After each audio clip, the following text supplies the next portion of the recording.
주영석 기자의 뉴스 속으로.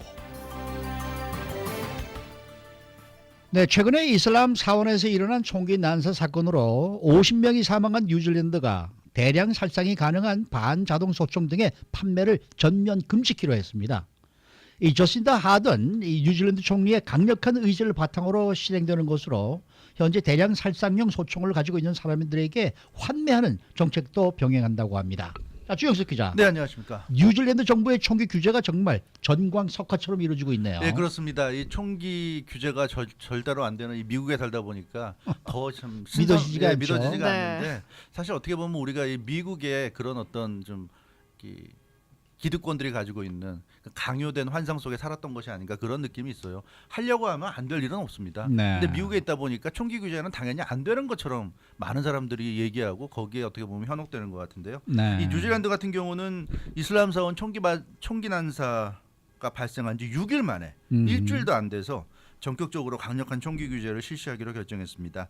뭐 지난주에 참 끔찍한 일이었죠. 크라이스트 처치시의 이슬람 사원 총기 난사 사건, 이 사건을 계기로 해서 강화된 총기 규제 법안이 이제 나오게 됐는데, 공격용 소총, 또 반자동 무기 판매를 금지하는, 네. 완전히 금지하는 그런 이제 법안입니다. 지금 당장 즉각적으로 시행한다. 이렇게 뉴질랜드에서 발표가 났고요. 저신다 아던 뉴질랜드 총리, 올해 39살의 아주 젊은 총리인데, 이제부터 뉴질랜드에서 모든 반자동 무기, 공격용 소총은 판매가 금지될 것이다, 이렇게 발표했습니다. 총기 규제 법안 효력 발생 전에 총기 구매 시도가 있을 수 있는데, 미국에 사실 그런 일이 있잖아요. 맞죠. 총기 규제가 있을 것 같다는 그럼 게 있으면, 근데 미리미리 사놓죠. 거기에 대해서까지 얘기했어요. 이 효력 발생 전, 규제 법안 효력 발생 전 총기 구매 시도도 임시 조치를 통해서 차단될 것이다. 그러니까 미리 사는 것도 안 된다. 그렇게 안 되게 막을 거다, 이렇게 얘기했습니다. 경찰의 허가 없이는 이런 무기를 구입할 수 없다는 뜻이다, 이렇게 얘기했어요. 그러니까 경찰의 허가는 예외적인 상황에만 가능한데, 근데 뭐라고 그랬냐면 이 저신다 하던 총리가 그런 경찰의 허가를 신청하는 것도 의미가 없다는 것을 국민들 앞에 분명히 밝힙니다, 이렇게 얘기했어요. 그러니까 경찰이 인정할 경우에 예외적으로 살 수 있는데, 그런 일은 사실은 경찰이 예외적으로 인정할 일이 없다는 거를 자기가 자신 있게 국민들 앞에 밝힙니다, 이렇게 얘기했으니까 그러니까 없다는 얘기예요. 어떤 경우도 안 된다는 안 된다는 얘기죠. 얘기예요. 다만 그러나 경찰이 이렇게 인정해서 구입할 수밖에 없는 상황이 있을 수도 있으니까 네. 그런 경우 생각해서 일단 만들어 놓지만 이런 일은 절대 없을 거라고 아주 장담을 했습니다.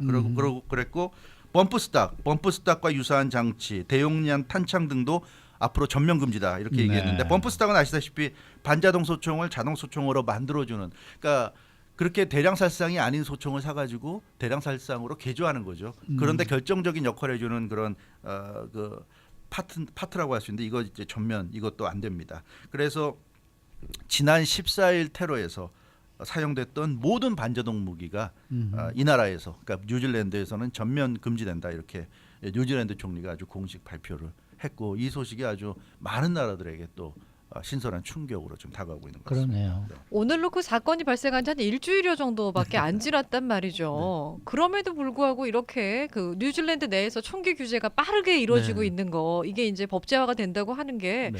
한편으로 보면 좀 너무 서두르는 게 아닌가 네. 싶기도 하거든요. 네. 이런 이유가 있는 거예요? 그렇습니다. 이 뉴질랜드도 사실은 총기 소유가 굉장히 일상적이기 때문에 이렇게 정광석화 같은 방법을 택하지 않고서는 가능하지 않다. 그러니까 마치 한국으로 치면 제 아주 어릴 때지만 김영삼 대통령이 금융실명제로 왜 전격 네. 실행하지 네, 않았습니까? 네. 그때 아무도 몰랐는데 정말 예고도 없이 그 금융실명제 발표해서 깜짝 놀랐는데, 그걸 조금이라도 이 예고를 한다거나 알게 되면 돈 있는 사람들 다 돈 빼니까 다 돈 의미가 거죠. 없다. 네. 전격적으로 실시했는데 약간 그런 느낌이에요. 그래서 네. 이 총기 소유가 일방적이기 때문에 이렇게 총리가 나서서 일방적으로 조치를 내릴 수밖에 없는, 그렇게 해야지만이 실효성이 있다, 이렇게 지금 얘기를 하고 있고요. 뉴질랜드는 인구가 약 500만여 명입니다. 작은 나라죠. 그런데 뉴질랜드에 대략 150만여 정의 총기가 지금 있는 것으로 그렇게 추정이 되고 있습니다. 뭐 추정치니까 이거보다 현실적으로 더 많을 가능성이 높은데, 어찌됐건 추정치가 150만여 정. 그리고 뉴질랜드는 총기 소유 면허 취득 가능 최소 연령이 16살입니다. 아, 이렇게 네. 어린 나이도 가능해요? 어린 나이부터 총기 소유 면허 취득 가능하고요. 그리고 18살부터 대량 살상에 사용될 수 있는 반자동 소총 또 보유하는 것이 가능한 나라가 뉴질랜드입니다. 그러니까 사실 뉴질랜드도 미국 못지않게 굉장히 그 총기 소유에 대해서는 좀 자유로운 나라였는데, 이러다 보니까 제대로 총기 규제할 수 없는 거죠. 그러니까 뉴질랜드 총리가 나서서 좀 극약 처방을 할 수밖에 없는 그런 상황으로 보여지고 있고 이번에 범행을 저질렀던 브렌턴 테런트 이번 무슬림 학살 테러 범인인데 범행 당시 반자동 소총 2정, 산탄총 2정 등 총 5정의 총기를 가지고 이 끔찍한 사실상의 학살을 저질렀는데 이 5정 모두 뉴질랜드에서 합법적으로 구매한 그런 총기입니다. 그렇기 때문에 이 합법적으로 총기를 구매할 수 있는 규정 자체를 근본적으로 수술하지 않으면 아무런 의미가 없다. 그렇기 때문에 이렇게 아주 엄격한 그런 조치를 했고요. 뉴질랜드에서는 사실 반드시 면허가 있어야 총기를 소지할 수 있습니다. 그런데 총기 면허 신청을 하잖아요. 총기 면허를 소지하기 위해서 신청하는데 총기 면허 신청자 가운데 99.6%가 지금 면허를 갖고 있다고 그래요. 그러니까 뉴질랜드는 신청만 하면 다 네. 가져가니까. 받는다는 그러니까 얘기죠. 사실은 이 정도면 총기 면허 제도가 의미가 없어요. 이러면은 면허 제도를 할 이유가 없고 그냥 아무나 총기를 갖고 싶은 사람은 갖게 하는 거랑 거의 진배 없습니다. 신청하는 사람이 100%다 면허를 갖게 된다면 그래서 면허 제도가 의미가 없기 때문에 이 저신다 아던 뉴질랜드 총리가 이렇게 극단적인 조치를 취한 것은 뉴질랜드는 이미 총기 면허 제도가 의미가 없다 이렇게 판단을 했기 때문에 결국은 정치적으로 이렇게 결단을 내릴 수밖에 없는 그렇게 해야만 실질적인 총기 규제가 가능하다 했는데 이건 제가 볼 땐 미국에 많은 것이 사는 것 같아요. 네. 그다음에 많은 뭐 규정이 어떻고 헌법이 어떻고 하는데 그런 거 따지면은 100년 1000년 가도 안 되고요. 결국은 이런 극적인 정치적인 결단만이 이 모든 뭐라 그럴까 이 총기 규제와 관련해서 발상의 전환이 이루어져야 어떤 우리가 생각할 수 있는 큰 변화를 불러올 수 있지 않을까 네. 그런 생각을 해봅니다. 오늘 아침 LA 타임즈도 말이죠. 네. 지금 뉴질랜드에서는 그렇죠. 지금 6일 만에 네. 이렇게 전면적인 총기 규제법을 지금 발표하지 않았습니까?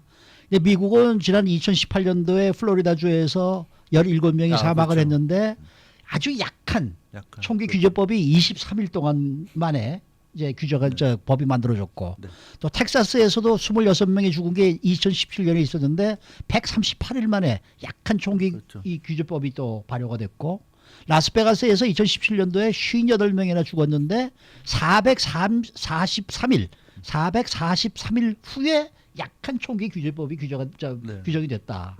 근데 이거 뉴질랜드는 이건 정말 대단한 그런 거 아니냐 맞아요. 이런 지금 기사가 오늘 나왔어요. 맞아요. 네.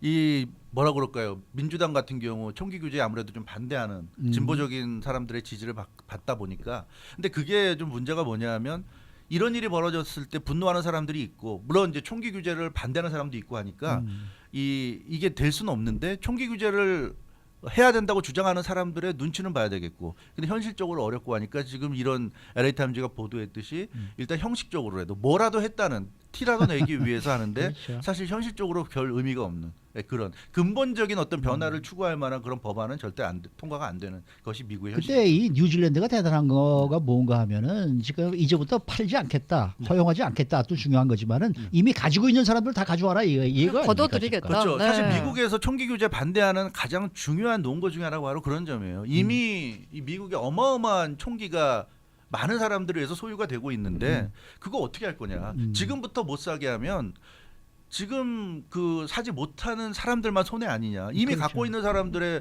총기를 어떻게 규제할 거냐. 이제 이게 항상 총기 규제를 반대하는 핵심 논거였고 거기에 대해서 제대로 대답을 못했거든요. 근데 그 부분에 대해서도 이번에 지금 뉴질랜드가 대답을 해주는 것 같아요. 저신다 아던 뉴질랜드 총리는 총기 규제와 함께 무기 환매 계획도 발표했어요. 그러니까 사겠다 이거죠. 사들이겠다는 거죠. 네. 갖고 있는 총기를 반납을 해란 얘기인데 그냥 반납하라 그러면 그 총도 언젠가 과거에 돈을 내고 샀던 거니까 재산이니까 재산권 침해가 될 수 있으니까 그걸 반납하는데 들어가는 비용, 그러니까 그것을 자기 것에서 버리는 데 들어가는 비용을 보상해 주겠다는 얘기죠. 그게 이제 환매인데 그래서 현재 금지된 무기를 보유한 사람들의 총기 환매를 이제 유도하는 계획도 이제 세운다고 이렇게 저신다 하던 총리가 얘기했고요.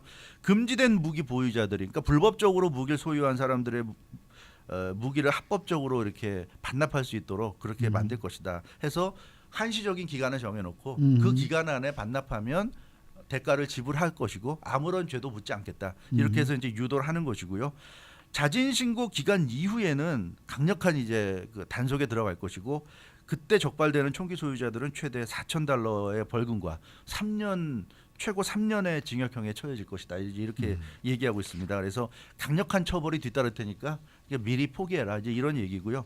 이 총기류 환매에 1억 달러에서 2억 달러, 이 뉴질랜드 달러입니다. 네, 미국 네. 달러로 치면 한 6천만 달러에서 1억 3천만 달러 정도가 들 것으로 예상하는데 그렇다 하더라도 이런 돈을 들여서라도 반드시 조치를 취하겠다. 그래야 총기 규제하는 실질적인 효과가 날 수 있다. 이미 가진 사람들은 이미 가졌기 때문에 어쩔 수 없다는 식으로 가면 사실 총기 규제 의미가 퇴색될 수 있으니까 이렇게 한다는 것이 이렇게 되면 일단은 불법적인 총기 소지한 사람들이 우선 대상이겠지만 합법적으로 총기를 가진 사람이라 하더라도 지금 이 그 반자동 소총이라든가 이런 대량 살상이 가능한 그런 무기들은 이제는 그 정부 쪽으로 반납을 할 수밖에 없는 그런 분위기가 조성이 될 거니까 이렇게 되면 뉴질랜드는 좀 시간은 어느 정도 걸릴지 모르겠지만 네. 결과적으로는 상당히 지금과는 다른 그런 분위기가 될 가능성이 있지 않나. 이 저신다는 총리가 그런 얘기를 했어요. 뉴질랜드는 그 이슬람 사원 총기 난사 사건 이전과 이후로 완전히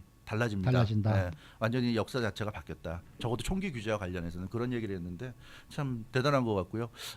글쎄요, 그래서 그런지 모르겠지만 뭐 CNN도 보도는 하고 있는데 예상보다는 뜨뜻미지근하죠. 예상보다는 그렇게 여기서는 여기서는 그렇게 네. 뭐 미국에서 일어난 일이 아니어서 뭐 그렇다고 할 수도 있겠지만 어찌됐건 생각보다는 좀 뜨뜻미지근한 보도인 것 같아요. 네. 뭐 미국 내에서는 워낙에 총기 사고가 자주 일어나다 보니까 이제 총기 규제에 대한 목소리가 높은 건 사실인데 그때마다 이제 전국 총기 협회죠. 네. NRI가 아주 네. 그 반대의 목소리를 크게 그렇죠. 내잖아요. 맞아요. 그래서 이제 성사가 되지 않은 적이 않죠. 참 네. 많았는데 뉴질랜드 같은 경우에는 지금 전 국민의 거의 3분의 1 정도가 다 네. 총기를 소유하고 있고 16살 이상이면 다 면허를 취득할 수 있다 하셨는데요. 그만큼 판매를 하는 사람도 많다는 얘기 많죠. 아니겠습니까? 네, 그렇습니다. 이번에 이런 법안이 발효가 되면 그 사람들이 반대 안 할까요? 그렇죠. 그런 생각도 할 수 있는데 일단 지금 나타나는 걸 보면 그런 판매업자들도 좀 지지하는 것으로 그렇게 지금 나타나고 있습니다. 적어도 뉴질랜드에서는 이번 무슬림 학살 테러를 계기로 해서 총기 규제에 대한 어떤 국민적인 합의가 좀 이루어지지 않았나 하는 느낌이 들 정도로 굉장히 총기 판매업자들도 총기 규제에 동참하는 분위기인데요. 헌팅 앤 피싱 뉴질랜드라는 회사가 있습니다. 뉴질랜드 최대 총기 판매업체 중에 한 곳인데 이 뉴질랜드 정부의 총기 판매 금지 정책을 지지한다고 이미 입장을 밝혔습니다. 네. 그러니까 자기들이 비즈니스적으로는 좀 손해 볼 줄 몰라도 찬성한다. 그리고 정부의 정책과 관계없이 정부는 또 이런 정책을 하지만 그것과 관계없이 이 자기 회사 스스로도 총기 판매를 줄이기로 그렇게 결정을 내렸다는 사실도 발표했습니다. 그래서 돌격용 소총 매장을 구비하지 않기로. 그러니까 아예 대량 살상이 가능한 그런 소총은 매장 자체를 만들지 않기로 그렇게 내부적인 결론을 내렸다고 그러고요. 이게 지금 뭐 뉴질랜드뿐만 아니라 요즘은 이제 아마존 같은 게 활성화돼 있으니까 미국도 그렇고 총기도 온라인으로도 이제 구매할 수 있는데 온라인을 통한 총기 판매도 중단한다고 선언했습니다. 그러니까 네. 이제는 총기 판매는 온라인으로는 할 수 없도록 그렇게 네. 이 뉴질랜드 최대 총기 판매 회사도 이렇게 적극적으로 동참 의사를 밝혔고요. 뉴질랜드 의회 사실은 미국도 보면 대통령이 뭘 한다 그러면 의회가 계속 못하게 막는 게 대부분이잖아요. 입법부와 행정부가 서로 견제하다 보니까 대통령이 뭘 한다고 이렇게 강력한 굉장히 파격적인 어떤 정책을 발표하면 의회가 좀 딴지를 거는데 뉴질랜드 의회는 저신다 하던 총리의 적극적인 총기 규제 정책에 화답하는 모습입니다. 그래서 네. 의회도 총리를 지금 뒷받침해주고 있어요. 정부 대책과 별개로 총기 규제를 대폭 강화하는 법안을 뉴질랜드도 의회 차원에서 뉴질랜드 네. 의회도 지금 준비하고 있습니다. 입법적으로 총기 규제법을 만든다는데 정파를 떠나서 초당적으로 지금 동의가 이루어지고 있는 모습이고요. 새 법안은 총기 면허를 굉장히 제한하는 총기 면허 자체를 지금은 너무 쉽기 때문에 신청만 하면 누구나 다 받을 수 있을 정도인데 이걸 아주 엄격하게 제한하는 그런 내용이 담길 것으로 보이고 총기 보관 그리고 규정 위반에 따른 처벌 조항도 강화시킨다 뭐 그런 내용이 담길 것 같습니다.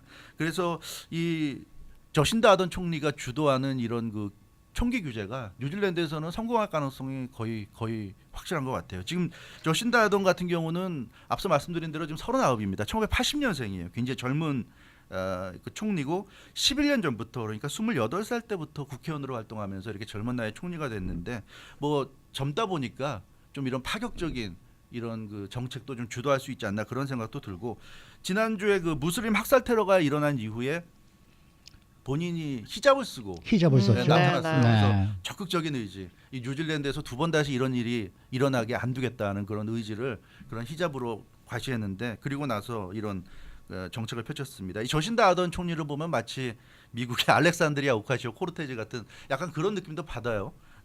코르테즈가 지금 29살에 연방하원의원 당선됐는데 이 저신다 아던도 그 28살에 의원에 당선돼서 지금 총리까지 올랐는데 뭐 코르테즈가 오카시오 코르테즈가 그렇게까지 뭐 성장할지는 두고 봐야 되겠지만 어찌 됐건 이런 그 좀 의지가 있는 그 정치 지도자가 어떻게 보면 자신의 정치 생명을 걸고 굉장히 적극적으로 이렇게 규제에 나설 때 이런 일이 가능하다는 걸 우리가 좀 알 수 있고요. 미국 같은 경우는 어떻게 보면 총기 규제 관련해서 좀 지지부진한 것은 여러 가지 이유가 물론 있지만 대통령을 비롯한 정치인들의 잘못이 굉장히 크다. 이 사람들이 여론을 결국은 호도하고 있지 않은가. 뭐 수정헌법이 헌법에 규정되어 있는 헌법적 권리인데 그걸 어떻게 하냐 이런 식으로 얘기하고 있고 뭐 좀 여론 자체를 그렇게 좀 호도하는 면이 분명히 있는 것 같고요. NRA 로비 영향력 물론 큽니다. 그렇다 하더라도 결국 그 로비를 받아들이는 건 정치인들인데 결국 이런 NRA 로비를 끊어내지 못하는 미국 정치권의 문제점이 좀 아쉽게 느껴지고 있고 그리고 너무나 오랫동안 총기 소지를 정당화해오다 보니까 이 사실 미국 국민들 상당수도 총기 소지에 대해서 큰 거부감이 없는 것도 지금 사실이죠. 가지고 예. 좀 그러니까 점차 그런 쪽으로 가고 있기도 하긴 한데. 가고 있긴 하죠. 네. 예, 가고 있긴 근데 하지만 참 이게 아직도 힘들어요. 힘들어요. 예. 네. 그러다 보니까 이 여론 자체가 NRA가 로비하고 또 뭐 광고하고 이러면서 여론을 좀 그렇게 총기를 옹호하는 쪽으로 유도하는 것도 있지만 그렇다 하더라도 이 너무나 오랫동안 이게 이 머리에 박혀 있다 보니까 좀 쉽지 않은 것 같긴 합니다. 그렇기 때문에 정치인들의 역할이 중요한 것 같아요. 좀 소신 있게 나서고 사실 미국에서도 앞서 말씀해주신 플로리다 고등학교 총기 난사 사건 네. 이후로 고등학생들이 나서지 않았습니까? 네. 고등학생들이 워싱턴 DC에서 랠리하면서 총기 규제하자고 목소리 높이는데 심지어는 그런 고등학생들마저도 뭐 뒤에 누가 있다는 식으로 공격하는 걸 보면서 참 안타깝다는 생각이 들었고요. 이 미국의 정치인들도 참 문제가 많다 하는 생각을 좀 네. 가질 수밖에 없었는데 아무튼 이 뉴질랜드를 보면서 총기 규제가 결코 비현실적인 판타지한 일은 아니라는 것 우리가 그러니까 알 수 지금 있게 되지 않나 뉴질랜드가 싶어요. 지금 규제하는 것이 뭐 권총이나 무슨 이런 것까지 포함된 건 아니거든요. 그건 아니죠. 네. 대량 살상 무기란 말이에요. 그러니까 이 대량 살상 무기만큼은 미국에서도 사실 의견을 모으면은 충분히 이 저 규제를 할 수 있는 그런 상황인데 그러니까 그게 안 본인이나 되니까 그렇죠. 가족의 어떤 그 신변 안전을 위해서라면 그냥 일반 권총 권총 정도만 정도는 하더라도 뭐 다 충분할 수 가능한 있고요. 건데 사실 말이죠. 이렇게 대량 살상 무기는 필요 없는 거죠. 필요가 그러니까요. 없죠. 이게 그건 뭐 왜 필요하겠습니까? 방어의 소리 의미가 들어요. 아니잖아요. 아니잖아요. 그거는. 그렇죠. 네.